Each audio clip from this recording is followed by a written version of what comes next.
On Monday evening, President Donald Trump announced his pick to fill retiring Justice Anthony Kennedy's seat on the Supreme Court. Moments later, with the left screaming about Trump's extreme choice, a damning video of Justice Ruth Bader Ginsburg surfaced online. President Donald Trump was going to catch flack from liberals no matter who he picked to fill retiring Justice Anthony Kennedy's seat on the Supreme Court. However, the amount of resistance he is facing after nominating 53-year-old Brett Kavanaugh, a pillar of impartiality and by all accounts a brilliant legal mind, is a bit ridiculous, especially when you consider Trump's predecessors had a habit of choosing far-left activist judges like Ruth Bader Ginsburg. Moments after Trump announced he was nominating Kavanaugh to the Supreme Court, a damning video of Ginsburg resurfaced. She revealed her true feelings about America and our founding document. Supreme Court Justice Ruth Bader Ginsburg told an Egyptian TV station in 2012 that she would not recommend using the U.S. Constitution as a model for writing a modern-day constitution,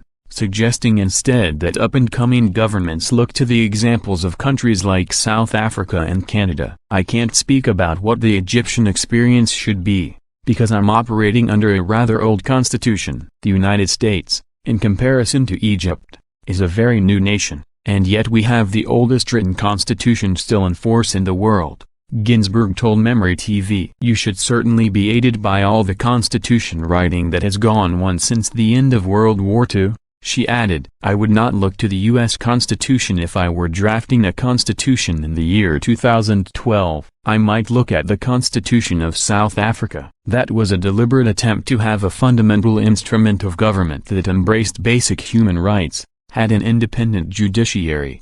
It really is, I think, a great piece of work that was done. Much more recent than the U.S. Constitution, Canada has a Charter of Rights and Freedoms, said Ginsburg. It dates from 1982. You would almost certainly look at the European Convention on Human Rights. Yes, why not take advantage of what there is elsewhere in the world? And this wasn't a one-off. Ginsburg also slammed the U.S. Constitution during a speech at Stanford University, saying she'd support the abolition of the Electoral College. When she was asked which constitutional provisions should evolve with the society, Ginsburg responded, "Well, some things I would like to change. One is the Electoral College, but that would require a constitutional amendment. Amending our Constitution is powerfully hard to do, as I know from the struggle for the Equal Rights Amendment, which fell 3 states shy of passage. A woman who sits on the highest court in the United States and whose single most important job is to uphold the values contained in our country's Constitution,